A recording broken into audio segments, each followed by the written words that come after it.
Srimanta Sankardeva university of health সায়েন্সৰ আণ্ডাৰত government আৰু private কলেজত GNM নাৰ্ছিঙৰ এডমিশ্যনৰ বাবে এণ্ট্ৰেন্স এক্সামৰ নটিফিকেশ্যন ওলাইছে। আপোনালোকে জানে লাষ্ট ইয়াৰৰ পৰা প্ৰাইভেট কলেজত পঢ়িবলৈ হ'লেও Srimanta Sankardeva university of health সায়েন্সৰ আণ্ডাৰত GNMEE পৰীক্ষাত কোৱালিফাই কৰিব লাগিব। এণ্ট্ৰেন্স এক্সামৰ ফৰ্ম ফিল আপ কৰা ৱেবছাইট মই স্ক্ৰীনত দি দিম। Form fill up already start হৈ গৈছে। লাষ্ট ডেট 13/6/2025 লৈকে কৰিব পাৰিব। এণ্ট্ৰেন্স এক্সাম 13/7/2025 হ'ব।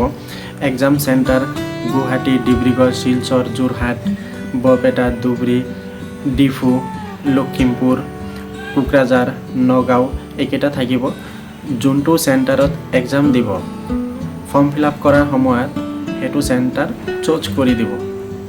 কোনবোৰ কেণ্ডিডেট GNMEEৰ বাবে ইলিজিবল। গভৰ্ণমেণ্ট কলেজৰ বাবে কেণ্ডিডেট ফিমেল হ'ব লাগিব। প্ৰাইভেট কলেজত ল'ৰাবোৰেও পঢ়িব পাৰিব। চিটিজেন অফ ইণ্ডিয়া হ'ব লাগিব। PRC থাকিব লাগিব। হাই ছেকেণ্ডাৰীত PCB বা PCMত 45% থাকিব লাগিব। SC আৰু STৰ বাবে 40% থাকিলেও হ'ব। এজ লিমিট 17ৰ পৰা 24ৰ ভিতৰত হ'ব লাগিব। এণ্ট্ৰেন্স এক্সামৰ কুৱেশ্যন পেপাৰ ইংলিছ আৰু এছামিছ মিডিয়ামত থাকিব। টোটেল 100 মাৰ্কৰ এণ্ট্ৰেন্স এক্সাম হ'ব। 100 কুৱেশ্যন থাকিব।